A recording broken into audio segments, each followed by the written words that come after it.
All right. Okay, we're recording. Okay. Hey, Hello, uh, Samantha. how are you?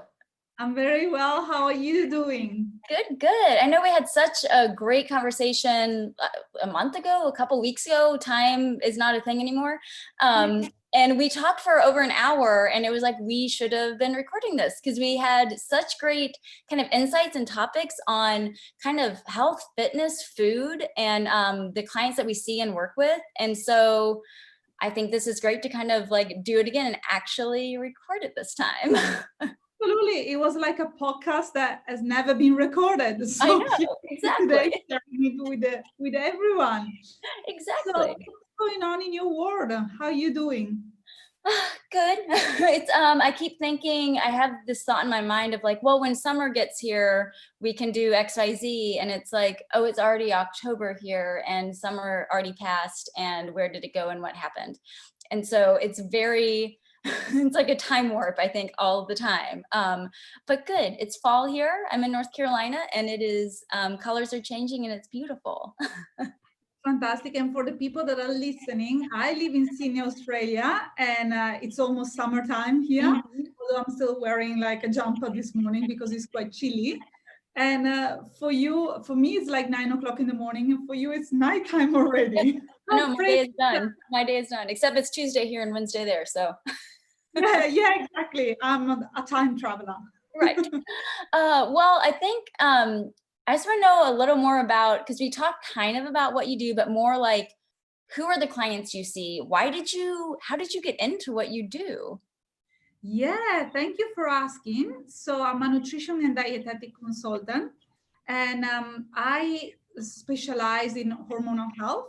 So most of the time, women come to see me when they're struggling with fertility, they want to get pregnant, and they haven't had a menstrual cycle for a long time. And so normally I will work with them when it comes to food, lifestyle, and dietary changes.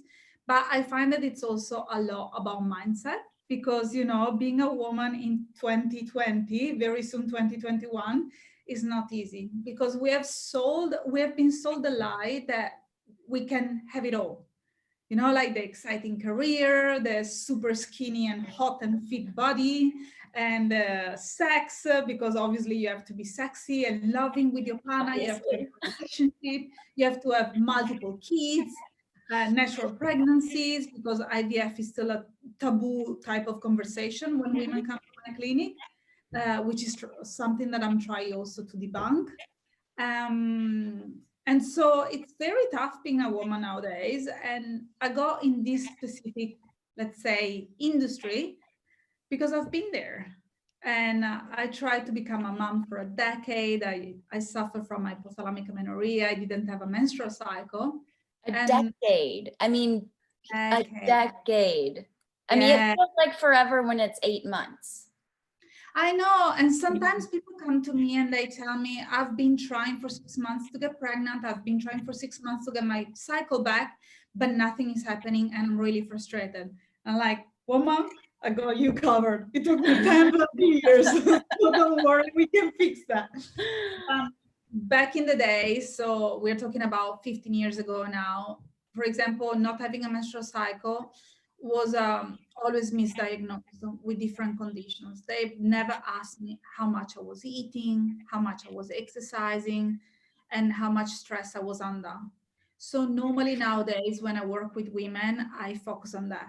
So let's have a look at your diet. Let's have a look at your exercise routine. And also, how stressed are you really? Mhm. Because most women nowadays, they basically work from the morning till the evening, then they come back home, and there is a house to clean, and then you sit in the couch and you start flicking through Instagram or watching very aggressive movies as well. So our brain is always bombarded by this information all day long, and our level of cortisol is so up high, so all day. And fun fact, it has been shown that if your level of cortisol is high, for 6 hours after that, your level of estrogen and testosterone drops down, which means that also if you have sex in the fertile period, you're not going to be able to conceive because you don't have enough estrogen running through your body. So stress plays such a big component. Huge role. Yeah, And then I think that there's what you kind of touched on last time we spoke of this kind of fear that we're not doing enough, that there's other things we should be doing, and that don't be stressed. And like they stress how much we should not be stressed, which in turn causes us to be stressed. And they don't give us the tools that would, because it's individual. I'm sure everyone you've worked with has different reasons why they're stressed and different ways that are going to help them cope. What helps me doesn't help you. absolutely. And stressors are everywhere anyway. So you wake up in the morning that you're in a pitch black room and you get woken up by a beeping sound. That's stressful by itself, you know. It's Oh, your not- heart rate. If I'm in the middle of a dream and my alarm goes off, even though it's like a calming, like it's not like a jarring thing, it's like I know. and I start my day. Yeah, and plus you're a mom, I'm a mom. Sometimes we get woken up at nighttime by a screaming child. No, there's nothing that has a about that. Yeah. And sometimes I'm not saying that you have to accept life as it is, because we can always improve it. But it's all about finding the right tools and the right techniques for you, so you don't have to live your life in this fight and flight response. Yeah. And also exercise. Lots of women that come to me and they say, oh, I go for a 10K run every day because that's my way of distressing. But exactly. And that's something that I would like to bring up as a topic of conversation, because what do you think about that? Yeah. So, a little on kind of me and why I do what I do. So I, like I say, on paper, I'm a health and mindset coach. I'm really helping women become less rigid and controlling over being the healthiest that they can be. Because like we just said, it creates a lot of stress. And my background is personal trainer, run coach. I ran 7 marathons. So yeah, running was, over the course of 6 years, it was my stress relief. And it still is a big part of who I am. I feel like my higher self, honestly, when I'm running. But I wasn't doing the other things I needed to do to support that. And I wasn't giving my body the rest it needed when it needed it. So yes, I loved running and it was a form of stress relief, but I acted as if that was the only form of stress relief. And as we know now, exercise, even if it feels like a stress relief, it's still a stress on your body. Like your body is very stressed when it's running. It's a very high impact activity. And then if you've got this stress, and I want you to ask yourself, because this is something that I realized later, that some of the stress, not with every run, but sometimes the stress relief I was feeling was that I was avoiding guilt if I didn't run. So, you know what I mean? So, and that wasn't every run. I mean, I think that it's not this all or nothing thing. Like I enjoyed so much. I learned running taught me a lot. It prepared me I went through IVF. It prepared me, I feel like, in ways for motherhood. So I've got these great lessons from running, but I let it become a little too much of a control thing of needing to hit certain miles, certain paces. How many races am I running this year? Stuff like that. That I took some of the joy out of it. Yeah. And so, for me, for IVF, it was hypothalamic amenorrhea. At least that was the main cause. I was not getting a cycle. I had gone off the pill, was not getting a period at all. And, my body fat was too low. The cortisol was too high because I did not have, it was an energy deficit. I mean, that's what HA is this energy deficit. Availability, yeah. Mm-hmm. And so, like you said, the cortisol is high, you're suppressing your hormones. But it's not as easy, which I'm sure every client you work with, same as me, it's not as easy to just say, okay, well, do a little less and eat a little more and less controlled way, because we are getting messages constantly of how to eat the healthiest you can eat. Because we see things that are, here's healthy swaps. And instead, at least for the people I work with and how I was, instead of seeing that as, oh, sometimes I could sub this for chips, it's, I should not eat chips. I should always eat this instead. So it's not this like, oh, here's some ideas for variety in your diet. It's here's how to make everything you eat healthier.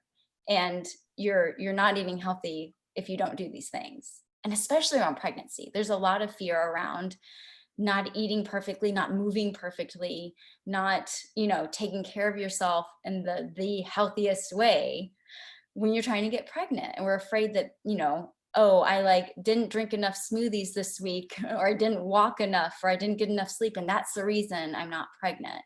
That's again, it goes back to trying to get control over something that you have really no control over. We want to have control over it. We want to have control. Oh, and especially from a training background, oh, if I run this many miles on these days, in 3 months, I can run this race. But it's not the same as, oh, if you take this pill and you eat this amount of calories and you move your body in this way, you will get pregnant. It's an art and a science, and we can't control the art part of it. Not at all. And Right. there is also something that I would like to ask you, but also when it comes back to the exercise component, I remember that I loved doing interval training and weightlifting. So every single morning, even after having a baby and even after not sleeping at night, I would get up at 5 a.m. and do my 45 minutes training session. Until one day, someone asked me, how do you feel after this session? And I was like, oh, energized, I'm feeling so good. But then I realized that I was super cranky and super grumpy towards my husband and child. And that's where I noticed that it wasn't serving my body anymore. Yes, anymore. That's so good to say, because at one point it was. And Exactly. it's revisiting that. I mean, I had been running for at least 10 years. And I think now I loved running marathons. It was very fulfilling. But that's a time when it was just my husband and and I had the time to do that. That's not a priority for me right now. I still want to run, but it's not a priority. I don't want to spend 4 hours of my Saturday right now by myself running. There's other ways I want to spend that time. I have a 2.5-year-old, but I think we get locked into this routine that did work for a while, but we have a lot of trouble changing it because it feels like we're cheating. It feels like anytime we do less, it feels like we're not doing enough. Because well, I was doing this for a while, and if I back off at all, then I've somehow failed with work hours. If you are used to, maybe you were working like 50-hour weeks, and then one week it was 60 hours. Like, okay, well, I can do 60 hours. I should be doing 60 hours. I can't go back. And it's that fear of like doing less, but you're just creating more and more stress. And why, like when you stop to think about how do I feel, like instantly you feel better. But do you feel better because check, I got my workout done? Or is it like, no, I feel really good right now? Yeah, but I feel that sometimes also society keeps telling us that's what we have to do. And that's the messages that we keep getting bombarded with. And sometimes it's so overwhelming because, for example, yesterday I woke up and I just wanted to sit and read a book all day. I mean, just for everyone to know, I'm 40 weeks pregnant. So fair enough that I just want to sit and do nothing all day. But I didn't allow myself that possibility, let's say, that opportunity, because I felt that I had to do things because I'm running out of time and very soon I'm going to have a child. And so I really had to take a step back and bring awareness to it, because sometimes we go through life without that awareness. So we keep Oh, doing yeah. the same thing as if we were like on a spinning wheel. Oh, totally. And like you said, that awareness is the mindfulness. I mean, I think the bigger message and the bigger kind of transformation I help my clients get is more, can we put I mean, it sounds so cheesy, but truly, can we put your happiness and your enjoyment of life at the top and make sure the things you're doing are getting that goal? And maybe that is reading for one day. Or is your business going to fail if you take a day to read? No, and it sounds simple, but it's so complicated at the same time. Don't you find that people are really struggle to put themselves first, especially women? It's balance, and balance is this elusive thing. I think we don't realize that we're the only ones that are going to create it. Like, we're it, and we're the only ones that care. Like I said, I mean, when with running, I remember I had this big, God, this big realization training for a half marathon, and I had done a ton of half marathons, but I had like a really big time goal that I trained very hard for. But this was just my time goal. Like, no, I'm not like training with anyone. I trained myself. I'm the only one that cares about this. And I keep coming back to this lesson I kind of stumbled upon in many other ways in areas of life. But the day before the race, I was like nervous. I'm like, what if I don't hit it? My goal was an hour and 35 minutes. Mhm. What if I don't hit that? And it was like, no one else, literally no one else cares. Like, anyone in my immediate family is gonna be like, you ran 13.1 miles today. That's amazing. That's it. So I realized that I was the only one putting that pressure on myself, and I could decide how I want to feel after the finish line. And so it was like, okay, if I come in and I'm a minute slower than I wanted to be, like, I'm going to be disappointed, but I could let that ruin my day and think that all that training, that 3 months of hard training, was for nothing. Or I could say, I had some really amazing runs in those 3 months. I got out and did different routes I hadn't done. I got out in the snow and ran and really enjoyed it. And I know I pushed myself as hard as I could push myself. And that's what I could go through with. And so I keep coming back to that message so many times of like, whenever I think, what if I don't hit this goal? Will I have failed? And thinking, well, what did I learn along the way? How can I like reframe that? So on the other side of it, maybe I don't hit it. On the other side of it, like, what did I learn and experience? And did I give it my all? If I gave it my all, then like, I can't be upset with that. Absolutely. And can I ask you, how is Samantha different nowadays? So how is your fitness routine different as well? Because sometimes people, they say that for in the hypothalamic amenorrhea world, for example, they say, oh, exercise less. But what does it really mean to exercise less? What is less? And it's funny, it is, because it is less. I'm someone who loves where I do love working out. I love the feeling. I get excited to try new exercise moves. I am doing more yoga versus running. It's definitely Yeah. more yoga than it is running now, which is different. But I'm also more relaxed in when and how it happens. Like, I will have an idea of like, this is the workout I plan to do today. But if something gets in the way, it can shift and it's not a failure and I don't feel guilty over it. And maybe that means it's shortened, or maybe it totally changed. Maybe instead of doing a strength training workout, I am like, I am spent. Yoga sounds amazing. I'm going to do strength training tomorrow. And I do that. And I don't feel like I like gave up on myself. It could be at a different time. I mean, that's a big thing. I wouldn't have done that before. If I planned to go on a run in the morning No, and like 5 a.m. That's it. yeah, And if I don't do that, it's guilty for the rest of the day. right, right. Even if I did it later, it's like, oh my God, I gotta make up for this. Like, right. I don't eat differently because of it if I worked out less or something like that. So that is, that's a big difference. That's the biggest difference, I think, is that even though I'm still working out, I don't even say a lot, but I do some type of workout every day. I mean, whether it's yoga or just movement, I think but that it, body is super important anyway, so it's not something that you have to stop doing. yeah, and that's the thing. And I think it's more finding like what you actually enjoy.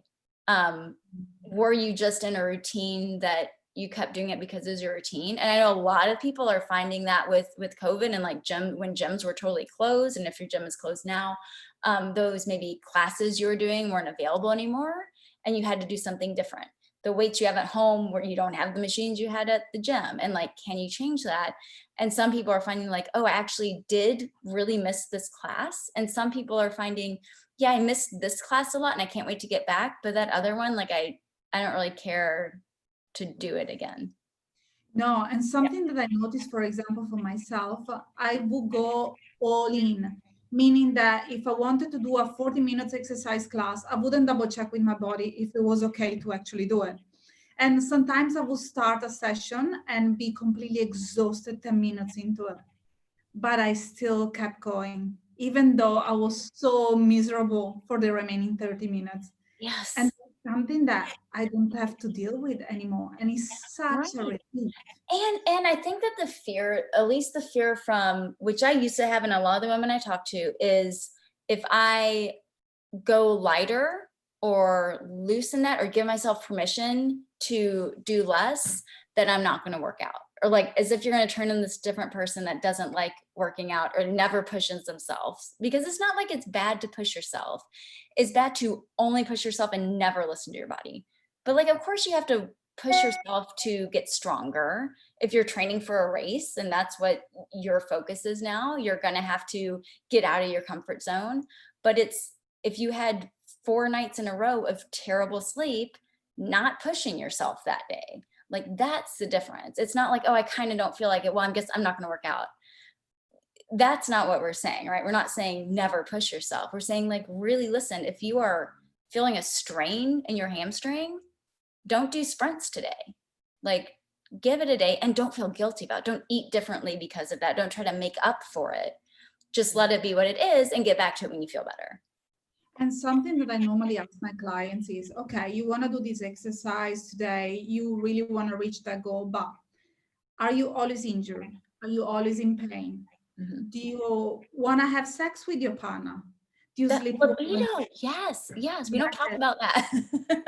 Constipation, like people get so constipated because they exercise too much and they eat very little, and they think that that's okay, but no. And I want to really open it up to the public.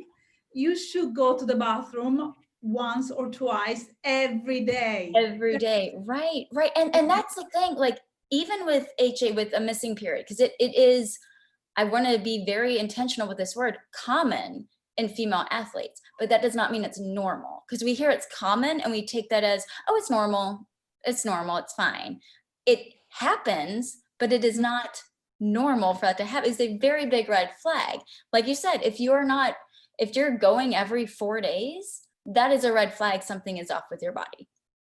Absolutely. If you're not getting a period or your periods are super long or very irregular, and I mean, obviously there's other causes of that, but if what we're talking about is like, oh, I do those things, then that's likely the cause. Don't overlook the most obvious thing. Absolutely. And even if you have back pain and you have been having back pain for 7 days, but you can't still stop and sit down, relax, and go for a massage, then that's a red flag as well. Okay. You're basically not listening to your body at all. You're overriding it just because, I don't know why. Ask yourself, why are you doing it? That's the thing. And it's especially when we're not training. I bruised my tailbone so bad one year. It was like, a blizzard. And I lived in Chicago. And I mean, my feet went out from under me. I didn't break it, but it was, I mean, I couldn't bend over to put my shoes on, but I still tried to get my run in. And I was like, oh, I can run a little bit and then it doesn't hurt as much. And I still lifted weights. I did finally take like a week off of running. That was the most I'd ever taken off. And I would do like the elliptical because I still needed to get cardio in, but I needed to do it in a way that wasn't further bruising my tailbone. But it was like, I couldn't just take off. Like, and I wasn't training for anything, but that was not acceptable to me. And so that's something that's different now.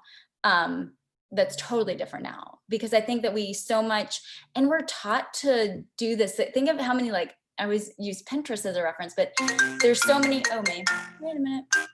I just got coffee. It's my mom. But we see so many like Pinterest things, right? Of eat this and like do this to burn it off. So I hate those messages. Oh my God. Like it's in our head of that's, oh my God. Hello, Mom. It's just something important to tell you. No, you know what it is? I think she's trying to call to FaceTime with my son who is downstairs. So I'm going to put it on Do Not Disturb and get her back. So, but we're not even trying to do that. It's done for us. We're told all the time. I mean, think of even, I mean, I remember being in spin class, like around Thanksgiving. It's like, okay, we're going to burn off that pie. And it's an innocent enough statement, I guess, but that's what's in our head of like, this is the reason I'm working out. If I'm going to eat that, I have to burn it off. And it is not, our bodies don't work like that. Our bodies aren't, like, you can say how many calories make up a pound, but when you think about it in this way of, if you and I ate the exact same thing and did the exact same workout, we're not going to have the exact same body. We're not going to No, lose the exact you know, same weight or gain the exact same weight. So that means that equation doesn't work. There's way too much other things at play than that specific workout and exactly what you ate. yeah. And actually, you brought up Pinterest as a topic. And normally, what I tell clients when I start working with them is to go on a detox, meaning just unfollow. A detox, not from food, but from social medias in general. A Stop. healthy detox is social media. Yeah, celebrity magazines, chuck them away. Even if you go to the hairdresser, and you want to flick through a celebrity magazine, don't do it. And I'm so glad that with COVID here in Australia now, hairdressers and all those places, they're not allowed to display magazines any longer. So you're not allowed. Really? What? Yeah, because otherwise everyone is going to touch them, and pass on the germs. Yeah, and like everywhere. So basically, you have to bring your book from home. That's Yeah, the only thing you can do. And I think that it's one of the good things of COVID, to be honest. it's true. It's true. Unfollow all the accounts that make you feel less of. Unfollow the accounts that say swap white rice for cauliflower rice. Yeah. Cauliflower rice, cauliflower pizza is not a thing. If you love it, have it. But pizza is made with flour, water, and salt. That's the thing. And I think that you can incorporate those in these ways. I love spaghetti squash, but I'm not eating it in place of spaghetti. Exactly. I do both. It's not a replacement. This happens to be a recipe I found with spaghetti squash in it. And that's the recipe. It is not, I definitely eat pasta. I think that there's, we're in charge of what we put in front of our face. Like when you say to unfollow, and there's going to be different times when you're not so sensitive to it. So when you're very sensitive to that and you can feel your mood change and you feel that you feel guilty and those are running through your head, that's when you unfollow.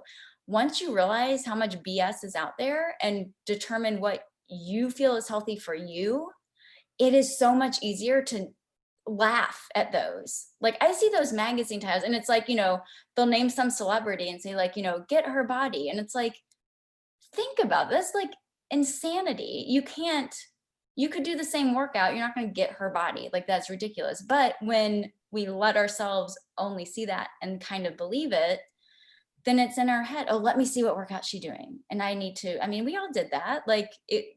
Absolutely. I used to love it like in the past, but also this type of magazines, they tell you, okay, that's the diet that this celebrity is doing right now. And then there is another article about mindful eating, love your body. Like, it's so conflicting. And if you look at those covers of the magazines and just look how much it changes with the hot fad or trend that we just really are naming the same concepts, different names, and marketing it in a different way, but it's all marketing around it. We make eating so easy. So hard. Eating is easy if we listen to what we want. And the fear with doing that is that, oh, I'm just going to eat ice cream every day for breakfast. Okay, do that for like 3 days in a row. And you're quickly going to be like, I don't want ice cream for breakfast anymore. That was a terrible idea. I don't feel good. Just try it. Yes. Same thing with exercise. You think that, people think that if I don't have a schedule to stick to, and if I'm not really diligent, especially the people I work with who actually enjoy working out and moving their bodies, you're going to feel that. My husband, who he is not like obsessed with the scale in any way. He's not working out in any way for a physique goal. He loves mountain biking. And he's like, I feel really good when I mountain bike. And oh my God, I feel awful and kind of stiff because I didn't get to go this week. I need to go tomorrow. And it's nothing to do with calories burned or how he ate or what the scale says or how his clothes fit. He feels good when he is moving. And like we do too, but we don't trust that we do. We think that we need to control it.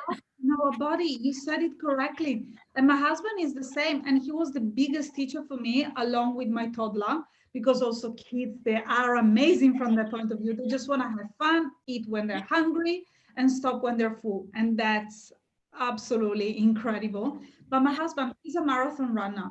When he comes home from a run, which doesn't matter if he can go at 5 o'clock in the morning, 5 o'clock in the afternoon. He just wants to go for a run, okay? And then he comes home, he opens the fridge, and he has whatever he can find. He doesn't step on a scale. He doesn't care. He doesn't do it for a physique, for an ideal physique. He just does it out of enjoyment. And that's so powerful, because if you exercise every day and if you restrict your calories just to control your body, where is the fun? The Right, fun goes yes. out the window. That's so one more, I know we kind of want to wrap up, but one more kind of the biggest shift and kind of epiphany I had, because I get asked this a lot. I've done a number of podcasts and people ask, well, what made you able to kind of change from kind of restrictive habits? I never had an eating disorder, but was restrictive, and over exercise. And I say, I realized I would have those Facebook memories pop up, and I Yeah. kept having a thought of like, oh, it'd be me crossing a finish line and looking more lean than I did at the moment because we were trying to get pregnant. We need fat to get pregnant. And I kept thinking, I can't wait to get pregnant, have this baby, and I can get back to that. Like I can get back to my fast times. I can get back to being lean. And I thought a number of times seeing these pictures. And I remember drying my hair and I suddenly thought of this one specific picture. And I was like, well, I looked very lean, but I also remember the stress I had around drinking on a day that I didn't want to have those calories, or eating out when I had planned to cook a meal and then something happened and I felt really guilty. I needed to make it up. And there was a lot of stress around that. It was like, it wasn't all amazing. It's not like I had a very lean body and I never thought twice about, no, I had the same body image hangups, and I had the even more controlling thoughts around counting calories and looking up recipes and only using certain ones that had, this many or less calories in it. And now it's not like I don't know what a calorie is.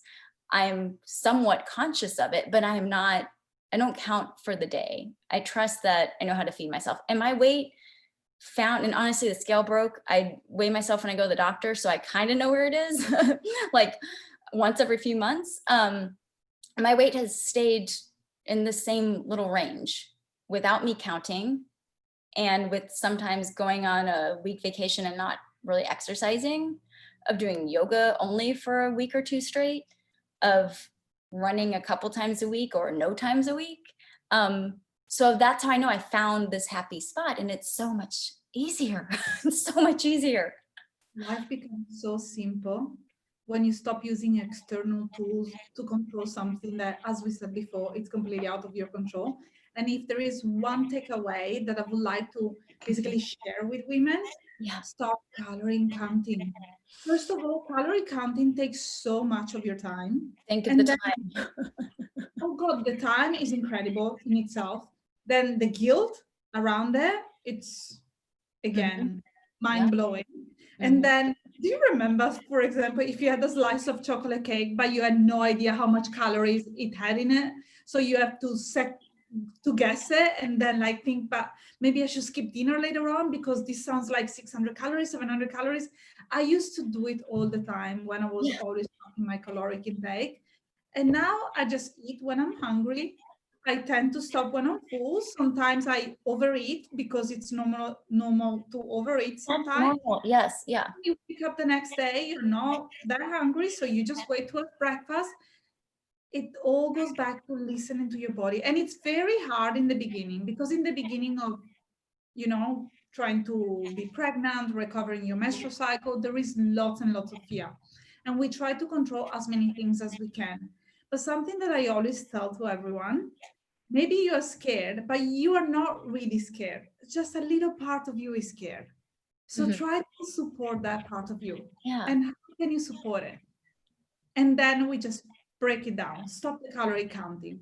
Stop exposing One your thing at a beautiful time. body to all these messages, Mhm. like be fit, swap the foods, and so on and so forth. Yeah. Find the joy in movement.